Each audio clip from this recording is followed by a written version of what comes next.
The phone rang at 2:47 a.m. Damien Corleone didn't move. He sat in the leather chair by the window of his penthouse, a glass of bourbon untouched on the armrest, the city lights below him flickering like dying stars. In his world, calls at this hour meant one of three things: betrayal, bloodshed, or bad news wrapped in both. He'd built an empire on knowing which voices mattered and which ones didn't. This number, his private line known only to 5 people in the entire world, shouldn't be ringing at all. He let it ring twice more before reaching for it, his jaw tight, eyes narrowed with the kind of suspicion that had kept him alive for 15 years in a business where most men didn't survive 5. "Speak," he said, his voice low and etched with warning. The sound that came through made him pause. Breathing. Ragged, uneven, desperate. Not the controlled rhythm of a soldier reporting in. Not the smooth calculation of a rival making threats. This was something else entirely.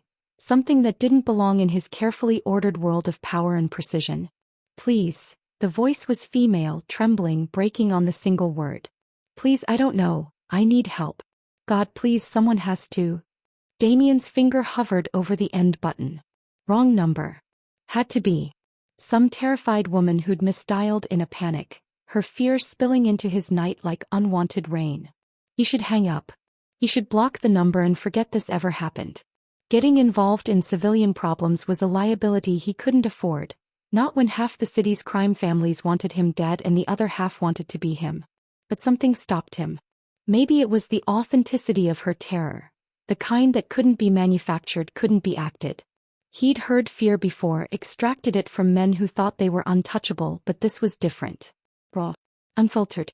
Real in a way that made his instincts flare with an unfamiliar sensation he couldn't quite name.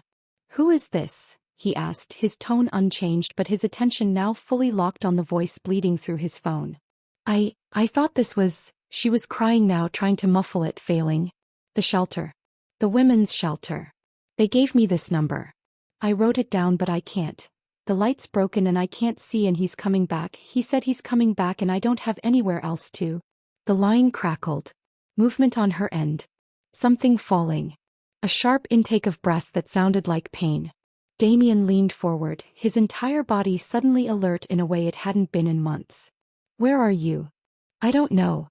I've been running. There's a warehouse, I think. Metal everywhere. It smells like rust and oil. I'm hiding but there's nowhere to." Her voice dropped to a whisper so quiet he had to press the phone harder against his ear. "He's here. Oh God, he's here." Every logical part of Damien's mind screamed at him to end the call. This wasn't his problem. This wasn't his world. He dealt in calculated violence, strategic power plays, the kind of controlled chaos that built empires. Not this. Not some stranger's desperate scramble for survival. But he didn't hang up. "Listen to me," he said, his voice taking on a command that had made hardened criminals obey without question. "Stay quiet. Don't move. Where exactly are you in the building?" She was barely breathing now. "Behind something. Boxes, I think. There's a door to my left but it's locked and..." A sound in the background. Footsteps. Heavy. Deliberate. Getting closer. "Please," she whispered, and the word carried a weight that settled somewhere in Damien's chest like a stone.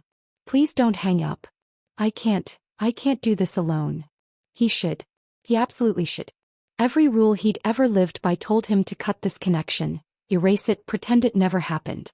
He was Damien Corleone, the man who'd taken over the Eastern Seaboard's underground operations before he turned 30, who'd survived 3 assassination attempts and emerged stronger each time. He didn't get involved in civilian problems. He didn't play hero. But that voice, God, that voice, carried something that bypassed every defense he'd built, every wall he'd erected between himself and the world outside his empire. "I'm still here," he said, standing now, his mind already racing through possibilities, connections, resources. "What's your name?" "Sarah. Sarah McLean." The footsteps on her end grew louder. Oh God, he's right outside. I can see his shadow under the..." "Sarah." His voice cut through her rising panic like a blade. "Look at me. You can't see me but look at me anyway. You're not alone anymore. Do you understand?" A shaky exhale. "Yes." "Good. Now tell me everything you can about where you are. Every detail." "And Sarah?" He was already moving toward his desk, pulling up screens, activating resources he'd sworn he'd never use for anything outside business. Don't make a sound. Hey beautiful souls. Welcome back to the channel. I hope you're doing amazing wherever you are in the world right now. Drop a comment below and let me know where you're watching from. And listen, if you haven't subscribed yet, what are you waiting for? Hit that subscribe button because trust me, you're going to want to see how this story unfolds. This one's different. This one's going to grab your heart and not let go. Now, back to Sarah and Damien, two strangers connected by a wrong number that might just change everything. Damien Corleone hadn't become the most feared man in the city by trusting easily. Trust was a currency he'd stopped trading in the day he watched his mentor bleed out on a warehouse floor, betrayed by the person he'd loved most. That was 11 years ago. Since then, Damien had built walls so high that even the people closest to him, his second-in-command Victor, his attorney Lisa, his few remaining blood relatives, only ever saw the surface. The cold strategist. The untouchable boss. The man who never flinched, never hesitated, never let emotion dictate action. But tonight something was different. He pulled up mapping software on 3 screens simultaneously, his fingers moving with practiced precision across keyboards while keeping the phone pressed to his ear. Sarah's breathing was the only sound now, shallow, controlled, terrified. She was trying so hard to stay quiet that he could hear the effort it took, each exhale measured and desperate. "The warehouse," he said softly, his voice dropping to a tone he rarely used. "Any signs outside? Letters, numbers, anything?" I didn't see. It was dark when I ran in. There were streets, lots of empty streets. Broken street lights." Her voice cracked. "I came from downtown, I think. Near the old factory district. I just kept running and running until I found somewhere to hide." Damien's jaw tightened. The factory district covered 12 square miles of abandoned industrial wasteland. Dozens of warehouses, most of them dead zones where even his own people didn't venture without backup. Finding one terrified woman in that maze would be like finding a specific grain of sand on a beach. But he'd done harder things. "Who's chasing you, Sarah?" He pulled up a map highlighting the factory district, cross-referencing it with properties he knew. "Ex-boyfriend? Husband? Worse." The word came out broken. "My sister's ex, Derek. Derek Draven. She testified against him 6 months ago for what he did to her. He went to prison. He got out last week and she disappeared 3 days ago. Nobody's seen her. The police said they'd look into it, but I know he took her. I've been trying to find her, and tonight A sound cut her off. Metal scraping against concrete. Close. Too close." Sarah's breathing stopped entirely. Damien stood frozen, every muscle in his body coiled tight, listening with an intensity that would have terrified anyone watching him. In that moment, he wasn't the calculating crime lord who'd orchestrated million-dollar deals without breaking a sweat. He was something more primal, a predator recognizing genuine prey, genuine danger, genuine stakes. "I'm here," he whispered, the words surprising even himself. "Keep breathing. Slow. Controlled." He's listening for panic. She obeyed. He heard her pulling in air through her nose, releasing it carefully. Good. He was smart. Adaptive. Survivor instinct kicking in despite the terror. The footsteps on her end moved past. Paused. Moved on. "He's looking for something," Sarah breathed, so quiet he almost missed it. "He keeps saying her name. Keeps saying, 'Come out, little birds.' That's what he called them. My sister and me when we were kids. Before everything went wrong." Damien's fingers stilled on the keyboard. Family. This was about family. The one thing in this world that could make people do insane, reckless, dangerous things. He understood that better than most. His own father had built this empire on the principle that blood was everything. Right up until that blood got him killed in a power struggle Damien had been too young to prevent. He'd learned early that family could be both your greatest strength and your fatal weakness. "You came looking for your sister alone," he said, not a question. "No backup. No plan. Just you. She's all I have."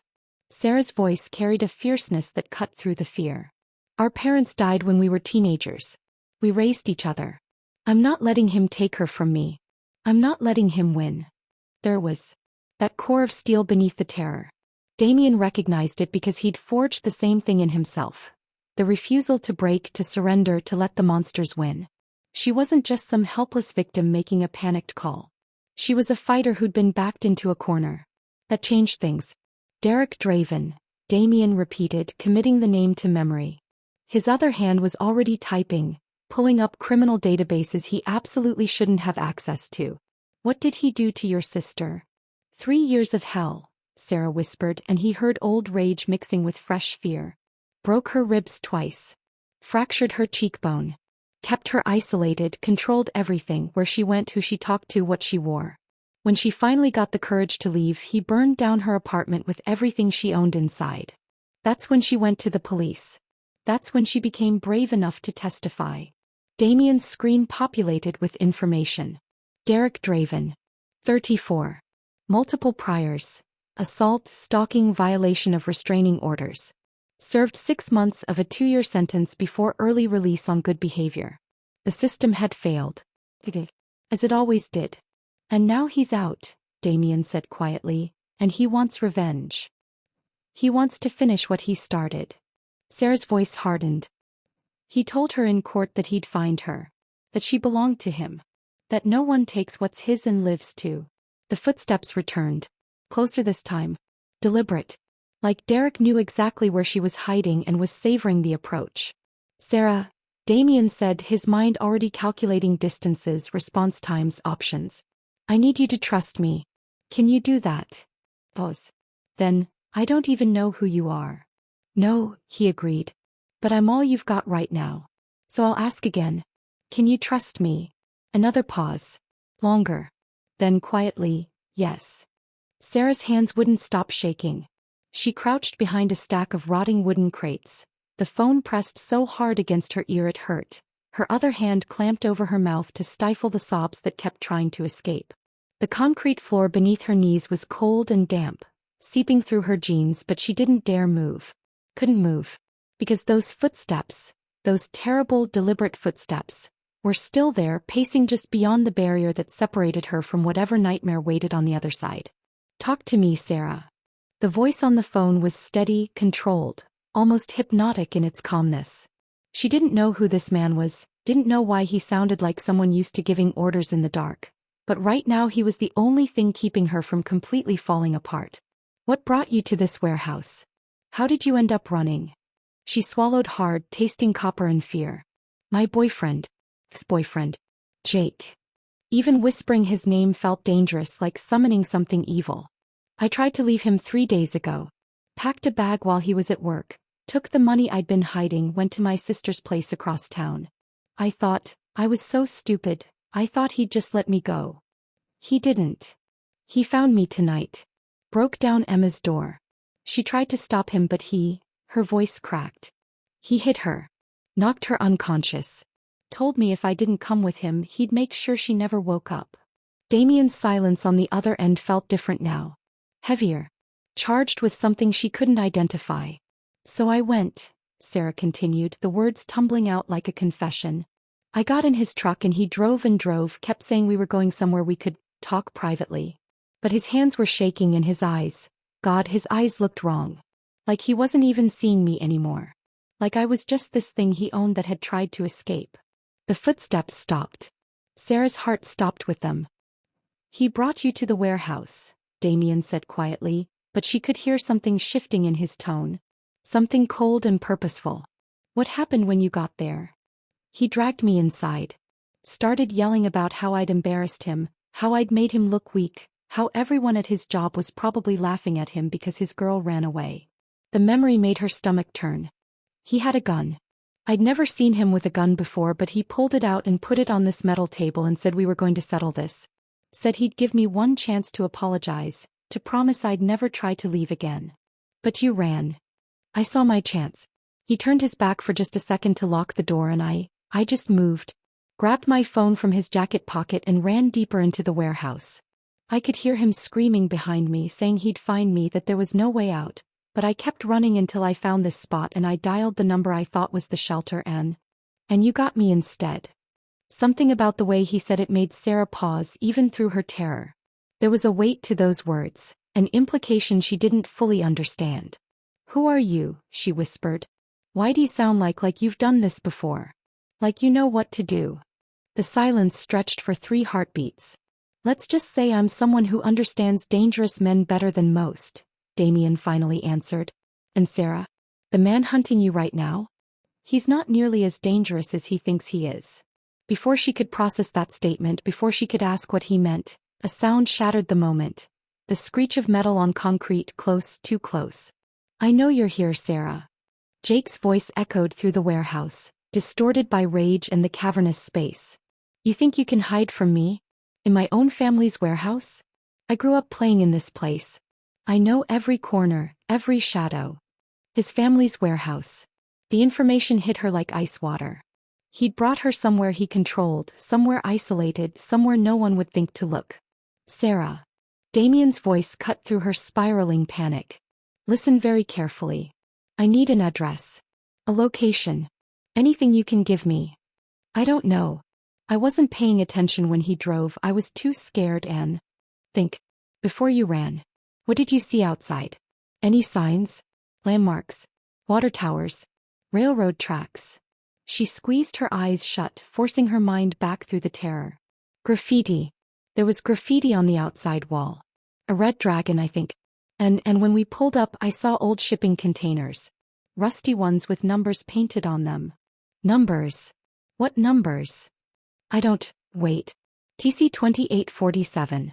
I remember because it's my sister's birthday, August 28th, and the 47 is my apartment number. She heard something on his end. Keyboard clicks. Fast, efficient. Got it. Red Dragon Industrial Park. East Docks Warehouse District. Sarah, I need you to stay exactly where you are for the next 12 minutes. Can you do that? 12 minutes? What happens in 12? You there behind the crates. Jake's voice much closer now. I can hear you breathing, baby. Come out and we can still fix this. Come out and I promise I'll forgive you. The shadow under the gap in the crates shifted. He was right there. Right on the other side. Damien, she breathed, terror closing her throat. He's found me. Then it's time for you to trust me completely, Damien said, and his voice carried an authority that seemed to reach through the phone and wrap around her like armor. Stand up, Sarah. Stand up and face him. What? Are you insane? He has a... Stand up. Keep me on the line. And let him see that you're not afraid anymore. Sarah's legs wouldn't cooperate. Stand up. Face him. The man on the phone, this stranger whose name she barely knew, was asking her to do the one thing every instinct in her body screamed against. Jake had a gun. Jake had rage. Jake had nothing left to lose, and men with nothing to lose were the most dangerous kind. But something in Damien's voice made her fingers uncurl from their death grip on the concrete edge of the crate. Trust me, he said again, softer now but with an underlying current of steel. I'm not going to let anything happen to you. But I need you to buy me time, and the only way to do that is to stop hiding. Predators chase what runs. So stop running. Easy for you to say, she whispered, her voice shaking so badly she could barely form words. You're not the one staring down a psychopath with a weapon. You're right. I'm usually the one holding it. The admission should have terrified her. Instead, it sent a strange jolt of reassurance through her veins. Whoever Damien Corleone was, whatever world he inhabited where receiving desperate calls at 3 a.m. didn't faze him, he understood violence in a way that might actually save her life. Sarah pressed the phone tighter to her ear, took one breath that rattled in her chest and stood.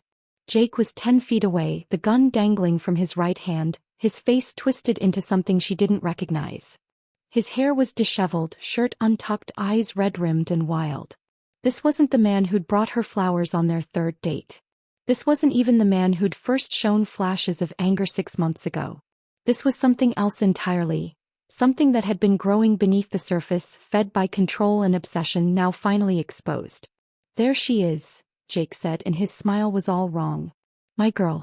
Finally done playing hide and seek. Jake. Her voice came out steadier than she expected. Put the gun down. He laughed, a sharp, brittle sound that echoed off the metal walls. Put it down. You don't give orders anymore, Sarah. That was your problem. You forgot your place. Forgot who takes care of you, who pays for everything, who made you into something worth looking at. Keep him talking, Damien murmured in her ear, so quiet Jake wouldn't hear. I'm 8 minutes out. 8 minutes. An eternity. A lifetime. I never forgot, Sarah said, forcing herself to meet Jake's eyes even as her knees threatened to buckle. I just realized I was worth more than being someone's possession. Jake's face darkened. He raised the gun, not quite pointing it at her but close enough. Possession? I loved you. Gave you everything. And this is how you repay me? Running to your sister? Making me look like a fool? You made yourself look like a fool when you put your hands on me the first time. The words came from somewhere deep inside her, some part that had been silent for too long. When you screamed at me for talking to the cashier. When you checked my phone every night. When you told me I couldn't see my friends anymore because they were bad influences. I was protecting you. You were suffocating me.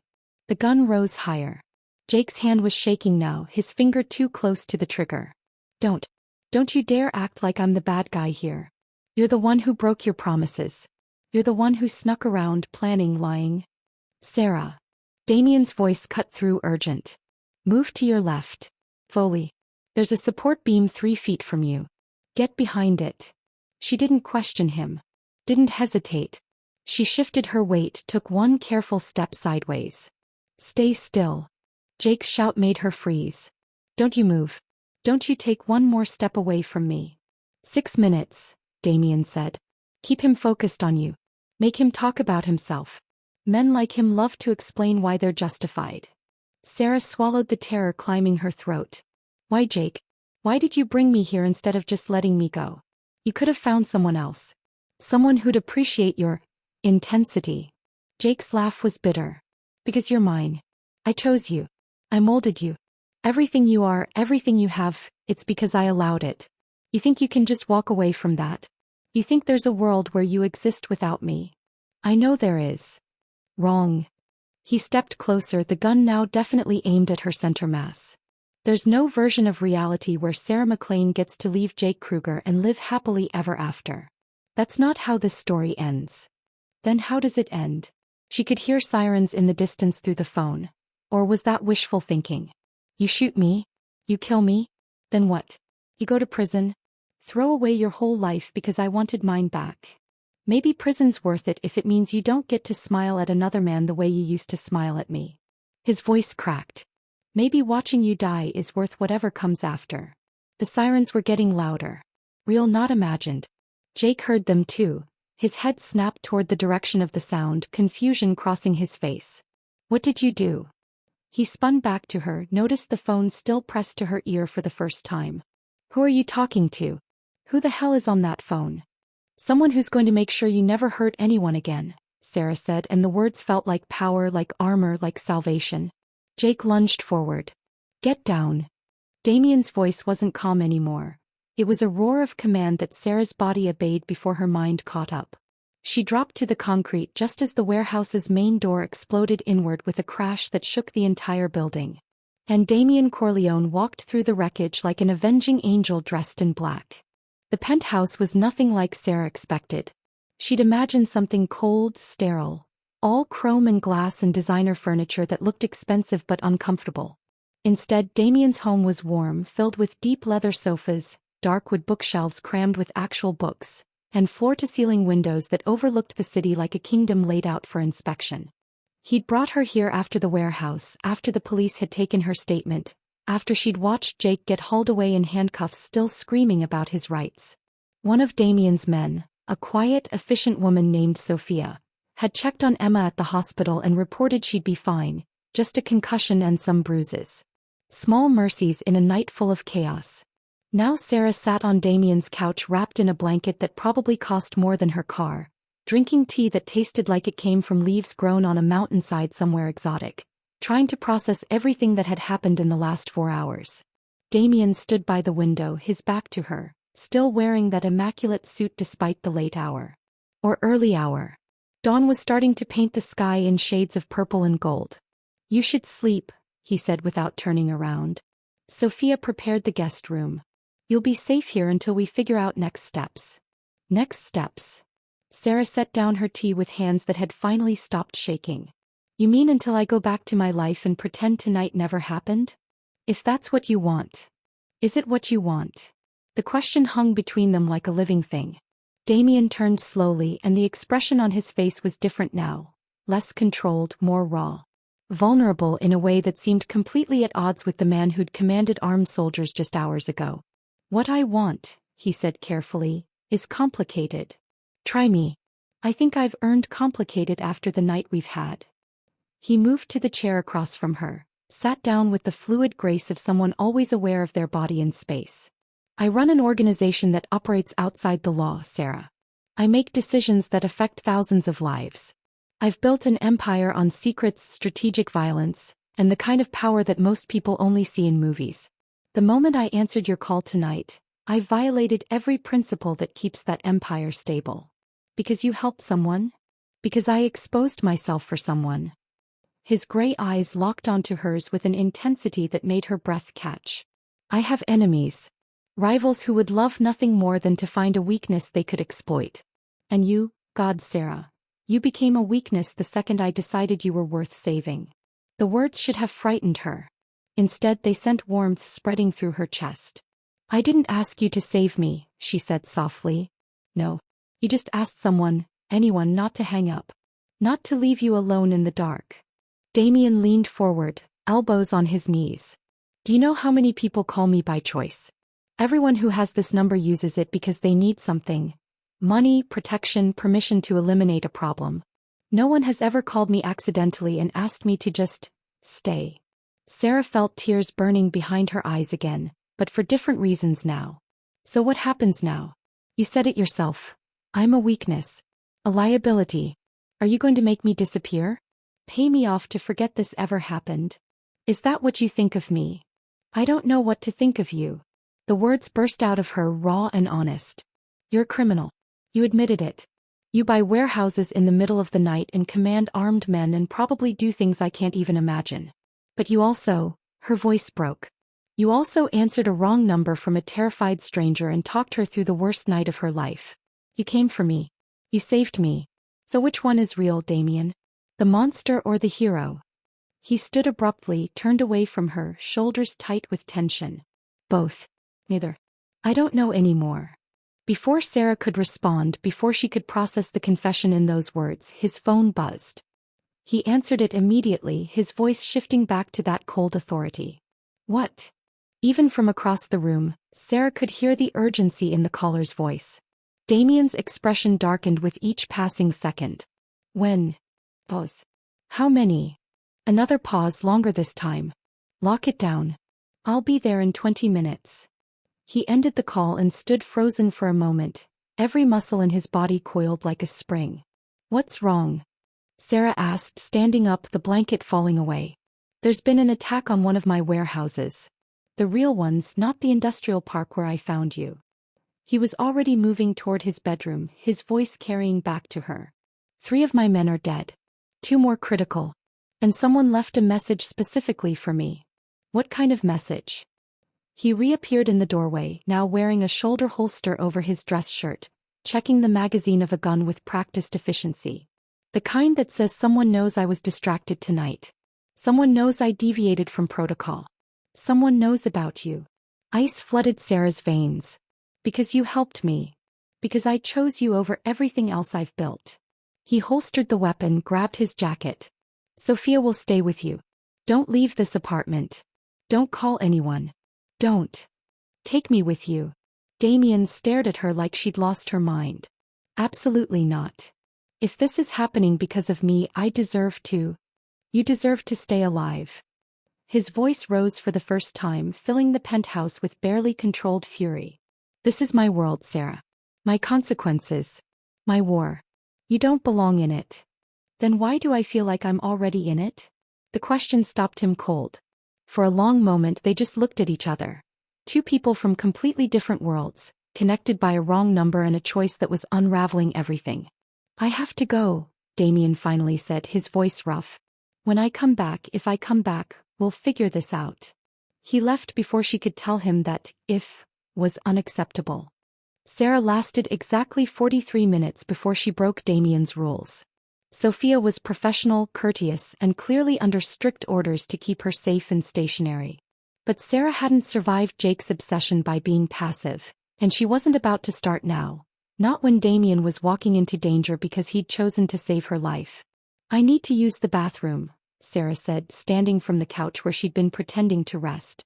Sophia nodded, gesturing down the hallway. Second door on the left. Sarah walked calmly toward the bathroom, closed the door, counted to 30, then opened it as quietly as possible and slipped into Damien's bedroom instead. The room was exactly like him, controlled elegance with hidden depths. Dark walls, a massive bed with military-precise corners, more books on shelves than the nightstand. But it was the desk by the window that caught her attention, still glowing with 3 computer monitors that Damien had left active in his rush to leave. She shouldn't. This was a violation of privacy, of trust, of every boundary between them. But men were dead because Damien had answered her call. The least she could do was understand what she'd cost him. Sarah sat down at the desk, her fingers hovering over the keyboard. The main screen showed what looked like a security feed. Multiple camera angles of a warehouse engulfed in flames, emergency vehicles surrounding it, bodies covered with white sheets. Her stomach turned. The second screen displayed a messaging system, encrypted communications scrolling past in real time. Most of it was coded, but certain phrases jumped out. Corleone compromised, unknown variable, exploit the weakness. They were talking about her. She was the unknown variable. The weakness to exploit. The third screen showed something that made her blood run cold. A dossier. Her dossier. Sarah McLean, complete with her address, her workplace, Emma's information, even photos from her social media accounts that she'd deleted months ago when Jake's controlling behavior had escalated. Someone had been watching her. Building a file. Waiting. You weren't supposed to see that.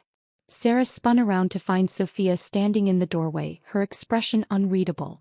For a terrifying moment, Sarah thought she'd pulled her weapon, but Sophia's hands remained at her sides. How long? Sarah's voice was steadier than she felt. How long has someone been watching me? Sophia hesitated, then sighed and stepped into the room. We don't know.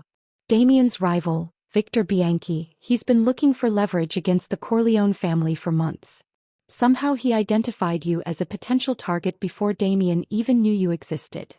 That's impossible. I called him by accident. It was random. Was it?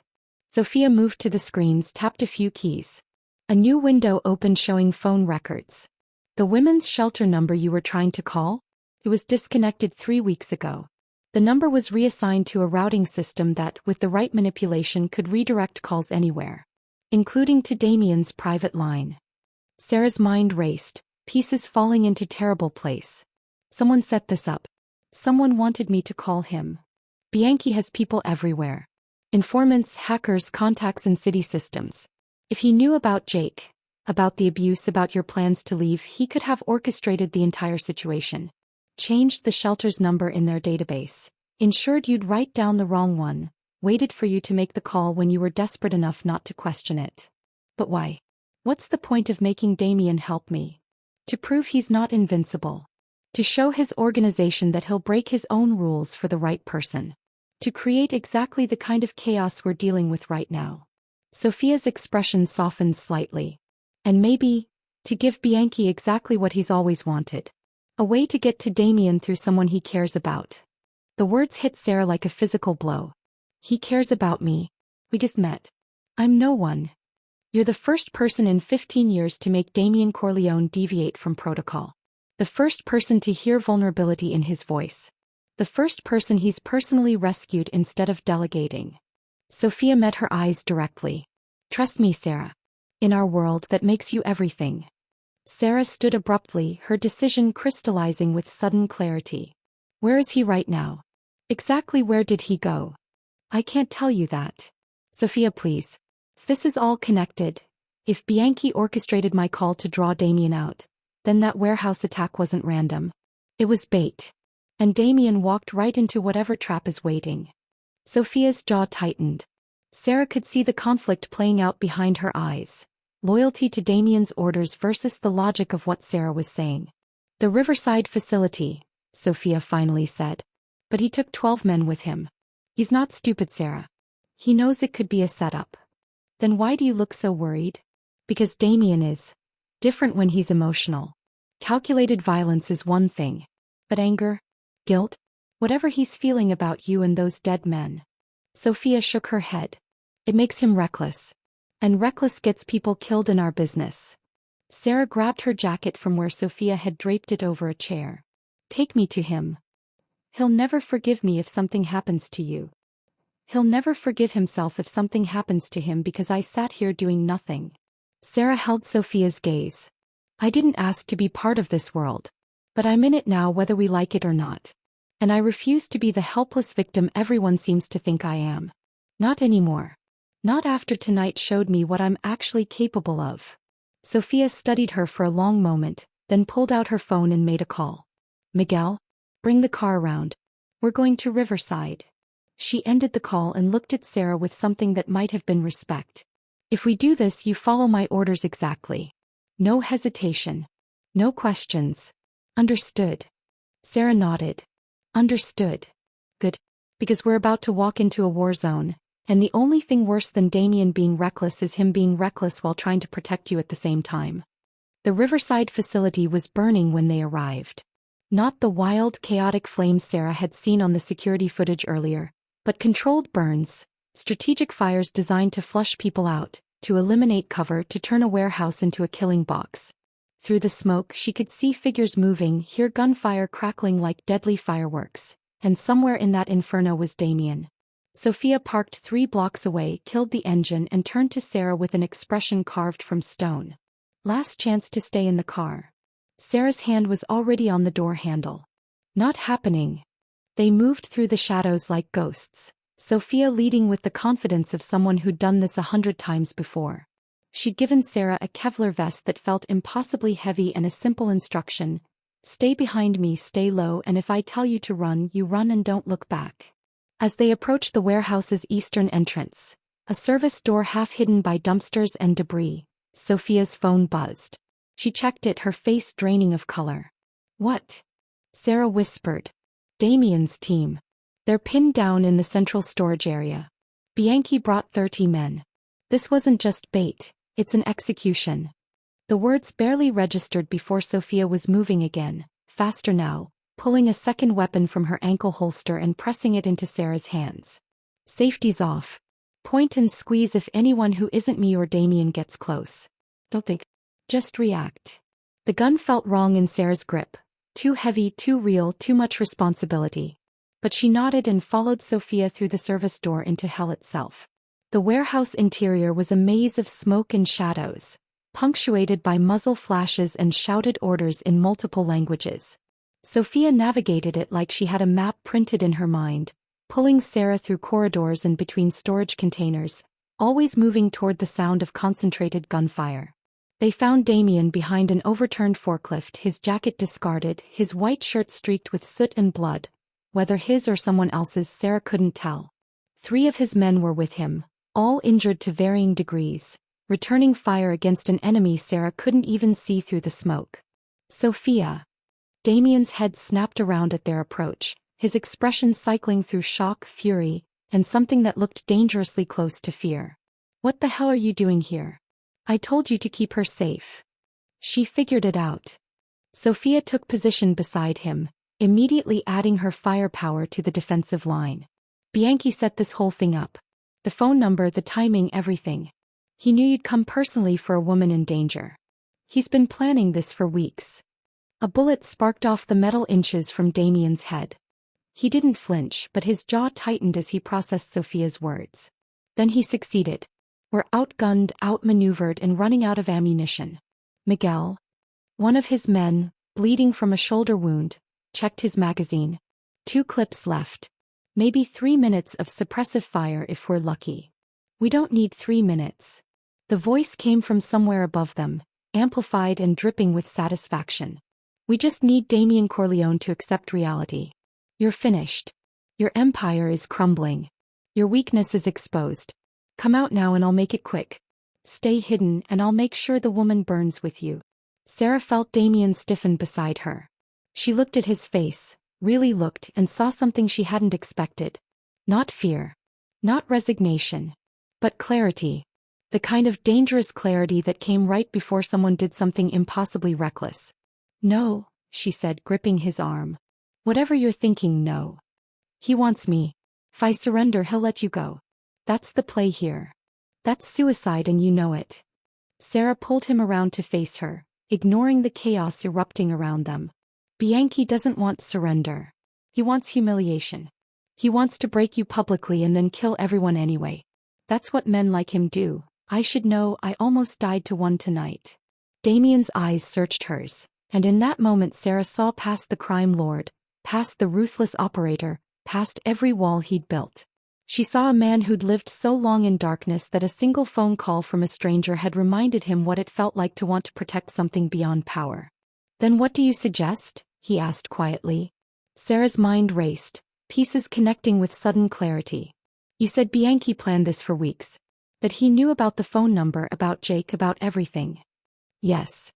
Then he knows about the warehouse where you found me. The one you bought. Damien's expression shifted. Red Dragon Industrial Park. How many men does he have here? 30. Give or take. And how many does he have watching that warehouse right now, waiting to see if you stashed me there for safekeeping? Understanding dawned across Damien's face like sunrise. None. Because he thinks you're either at my penthouse or here with me. He overcommit to the ambush. Sophia was already on her phone, her fingers flying. Boss, if we can break through to the western exit. We create a false retreat, Damien finished. Make him think we're running to Red Dragon. Draw his forces out of position while our backup teams move in from the north and south. What backup teams? Miguel asked, confused. Damien smiled, that terrifying expression Sarah had seen once before. The ones I called before I left my penthouse. Did you really think I'd walk into an obvious trap without contingencies? He pulled out his phone, sent 3 rapid messages, then looked at Sarah with something that might have been admiration. You just turned a massacre into a counter-offensive with one observation. I'm a quick learner, Sarah said. Yeah. His hand found hers in the smoke and chaos. You really are. Then he stood, pulled her up with him and said the words that would end Victor Bianchi's empire. Everyone move. It's time to show them what happens when you threaten what's mine. The counteroffensive unfolded like a symphony of controlled chaos. Damien's backup teams, 20 men who'd been positioned in the surrounding buildings waiting for his signal, moved in with the precision of a surgical strike. While Damien's group made a deliberate, noisy retreat toward the western exit, drawing Bianchi's forces into pursuit, the backup units closed the trap from behind. Sarah ran beside Damien through the smoke-filled warehouse, Sophia on her other side, the sound of gunfire intensifying behind them as Bianchi's men took the bait. Her lungs burned, her legs screamed in protest, but she didn't slow down. Couldn't slow down. Not when they were this close to survival. Through here. Damien kicked open a loading bay door, and suddenly they were outside in the pre-dawn air, the sky painted in streaks of orange and purple. 3 black SUVs waited in the alley, engines running, drivers ready. Get her in the vehicle, Damien ordered, but Sarah grabbed his arm. Not without you. Sarah. I didn't come here to watch you play hero and get yourself killed. Her voice was fierce, surprising even herself. We finish this together or not at all. Something in Damien's expression cracked, that carefully maintained control finally giving way to raw emotion. He cupped her face with both hands, his gray eyes searching hers with an intensity that stole her breath. You are the most stubborn, infuriating, courageous woman I've ever met, he said. And if we survive this, I'm never letting you out of my sight again. Before Sarah could respond, before she could process the promise in those words, his phone buzzed. He answered it without breaking eye contact with her. Talk to me. We've got them surrounded, boss. The voice on the other end was clear, confident. Bianchi's forces are scattered, confused. Most have already surrendered. But Bianchi himself is making a run for the north exit.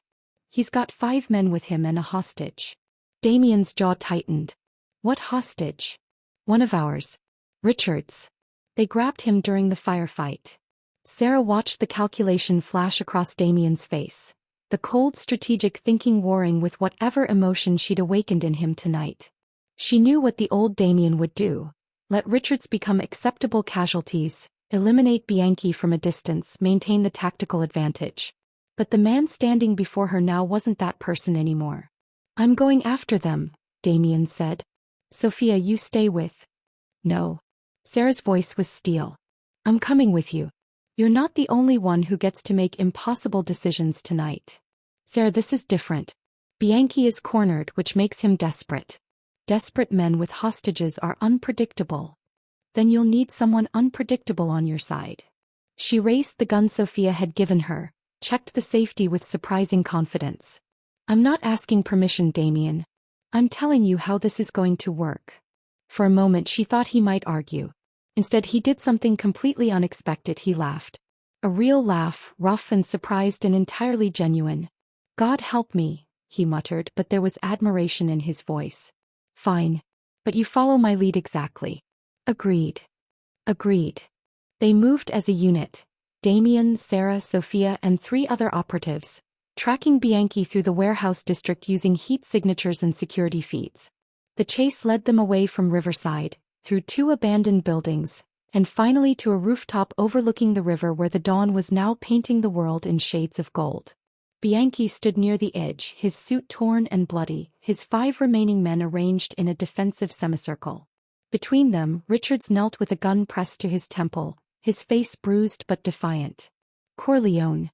Bianchi's voice carried across the rooftop, ragged with desperation and rage. I knew you'd come. You can't help yourself anymore, can you? The great Damien Corleone, brought low by a random woman and his own bleeding heart. Damien stepped forward, hands raised and empty, Sarah slightly behind him. Let Richards go, Victor. This is between us. Always has been. Between us. Bianchi's laugh was bitter. You took everything from me. My territory, my suppliers, my reputation. You built your empire on the ruins of mine and now I finally found the one thing that could break you. His eyes locked onto Sarah with manic intensity. Her. The woman who made you weak. The woman who proved that under all that ice and control, you're just another fool who can be manipulated through emotion.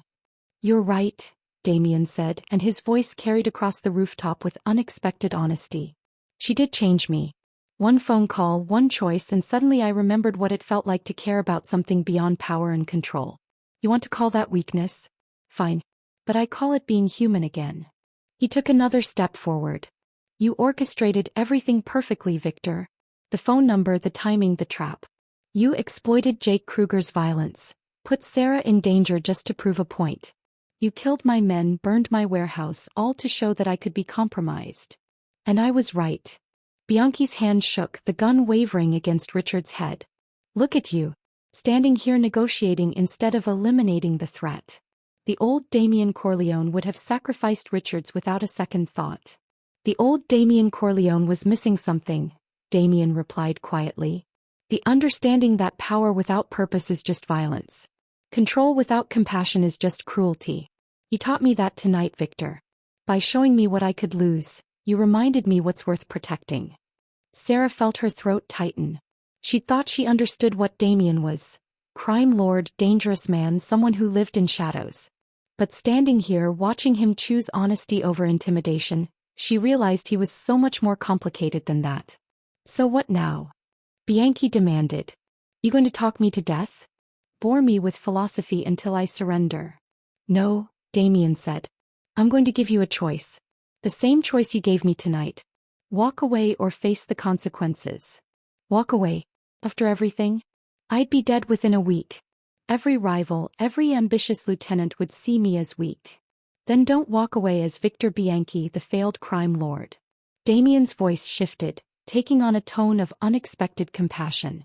Walk away as Victor Bianchi, the man who realized this life was destroying him. Take your remaining resources, disappear, start over somewhere far from here. I won't hunt you. I won't send people after you. I'll let you go. The offer hung in the air like something fragile and impossible. Why? Bianchi's voice cracked. Why would you do that? Because tonight a woman I barely know taught me that mercy isn't weakness. That choosing to save someone instead of calculating the cost doesn't make you vulnerable. It makes you worth saving yourself. Damien glanced back at Sarah, and the look in his eyes made her heart skip. And because I'm hoping that somewhere in you, there's still a person who remembers what it's like to want something other than revenge. For a long moment nothing moved. The sun continued its rise, painting the rooftop in brilliant light, and Sarah held her breath as she watched Victor Bianchi's face cycle through rage, desperation, and finally, something that looked almost like relief. If I agree, Bianchi said slowly, how do I know you'll keep your word? You don't. But you know my reputation. Have I ever lied about my intentions? Bianchi's laugh was broken. No. You're many things, Corleone, but you've never been a liar. He lowered the gun from Richard's head, and Sarah felt Sophia tense beside her, ready to act. I want a plane. Fueled and ready. Enough money to start over. And your word, your actual word, that this ends here. Done. Damien pulled out his phone, made 2 calls, then looked back at Bianchi. Plane will be ready in 90 minutes. Private airfield, minimal security. 2 million in untraceable currency will be on board. You take your 5 men, you leave, and you never come back to this city. That's the deal. Bianchi pushed Richards forward. The injured man stumbled, but Sophia was there immediately, pulling him to safety. For a moment, the 2 crime lords simply stared at each other across the rooftop. A tableau of what could have been endless violence, transformed into something almost resembling understanding. I underestimated you, Bianchi said finally. I thought making you care would destroy you. I didn't realize it would make you stronger. Neither did I, Damien admitted. Until about 4 hours ago. Bianchi nodded slowly, then turned to his men. We're leaving. Stand down. As Bianchi's group moved toward the rooftop exit, Damien's phone buzzed with confirmation codes and flight details. Sarah watched it all unfold with a surreal sense of detachment. This wasn't how these stories were supposed to end. The villain was supposed to fight to the death, refuse mercy, go down in flames. But maybe that was the point. Maybe Damien choosing mercy was the real victory. Boss, Sophia said quietly as Bianchi disappeared into the stairwell. You sure about this? No, Damien replied honestly. But I'm sure that I'm tired of solving every problem with violence. I'm sure that Sarah deserves to see that the man who saved her tonight can also choose peace. And I'm sure that if I'm going to build something new, something better, it has to start with decisions that feel impossible. He turned to Sarah then, and the vulnerability in his expression stole whatever words she'd been planning to say. I need to ask you something, he said, and I need you to answer honestly. Okay. After everything you've seen tonight, my world, my methods, the violence and the danger and the impossible choices, do you want to walk away? Because I'll understand if you do. I'll make sure you're protected, set up somewhere safe, give you resources to start over. No strings. No obligations. Just a clean break from all of this. Sarah looked at him, really looked. At the blood on his shirt from battles fought on her behalf. At the exhaustion around his eyes from a night that had challenged everything he believed about himself. At the hope and fear warring in his expression as he waited for her answer. She thought about her apartment with the broken lock and memories of Jake's fists. She thought about the shelter number that had been changed, the manipulation, the trap that had nearly killed them both. She thought about how terrified she'd been just hours ago, alone in that warehouse, certain she was going to die. And then she thought about the voice on the phone. The stranger who'd told her to stand up, to face her fear, to believe she wasn't alone anymore. The man who'd broken every rule to save someone he'd never met. The crime lord who'd just chosen mercy when violence would have been easier. I spent a year of my life being controlled by someone who said he loved me, Sarah said slowly. Being told who I could see, what I could wear, how I should think and feel. And tonight I finally broke free of that. I became someone who could make her own choices, fight her own battles, save herself even when the odds were impossible. She stepped closer to him, close enough to see her reflection in his gray eyes. So here's my choice, Damien Corleone. I don't want safety if it means walking away from the first person who made me feel like I was worth saving. I don't want a clean break from someone who showed me what real strength looks like. And I definitely don't want to spend the rest of my life wondering what could have happened if I'd been brave enough to stay. Sarah. His voice was rough with emotion. I'm not naive, she continued. I know your world is dangerous. I know there will be more nights like this, more impossible choices, more moments where everything could fall apart. But I also know that I've never felt more alive than I did tonight, standing beside you, fighting for something that mattered. She reached up, touched his face with fingers that no longer trembled. So if you're asking whether I want to walk away, the answer is no. I want to stay. I want to see what we could build together. I want to be part of whatever comes next. Damien's control finally shattered completely. He pulled her against him, his arms wrapping around her with a desperation that spoke of fear and relief and something deeper. Something that might have been the beginning of love, or maybe just the recognition of two broken people finding unexpected wholeness in each other. "You're completely insane," he murmured against her hair. "Says the crime lord who answered a wrong number and decided to save the world. Just one person. I just saved one person." "Sometimes," Sarah said, pulling back to meet his eyes, "that's enough to change everything." 3 months later, Sarah stood in the renovated community center, the one Damien had purchased and transformed from an abandoned building into a genuine shelter for women escaping abuse, and watched as Emma cut the ribbon for the grand opening. Her sister had recovered fully from Jake's attack, and had thrown herself into helping Sarah build something meaningful from the nightmare that had brought Damien into their lives. The center offered real protection, real resources, real phone numbers that connected to people who actually cared. Jake was serving 8 years for assault, kidnapping, and weapons charges. Victor Bianchi had disappeared somewhere in South America, and true to Damien's word, no one had gone after him.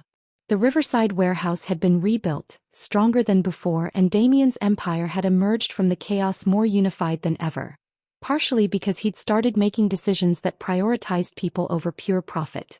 He was different now. Still dangerous, still powerful, still operating in shadows that Sarah was learning to navigate. But he smiled more, laughed more, made choices that reflected the man he was becoming rather than the man he'd been. And Sarah? She was different too. Stronger, braver. Someone who'd learned that survival wasn't about hiding from danger, but about facing it with people worth fighting beside. "You did good," Damien said, appearing beside her with that silent grace that still made her heart skip. "This place is going to save lives." "We did good," Sarah corrected, threading her fingers through his. "Together." He raised their joined hands, pressed a kiss to her knuckles. "Together," he agreed. As the celebration continued around them, survivors finding hope, families finding safety, a community finding strength, Sarah thought about that terrified woman who dialed a wrong number in the darkest hour of her life. She'd been looking for rescue. Instead, she'd found revolution. And sometimes that made all the difference. Thank you so much for watching this story unfold. If it grabbed your heart like it grabbed mine, please leave a comment below telling me what moment hit you hardest. And if you haven't subscribed yet, what are you waiting for? Hit that subscribe button because we've got more incredible stories coming your way. Stories of courage, transformation, and the unexpected connections that change everything. This is just the beginning. And I can't wait to share the next journey with you.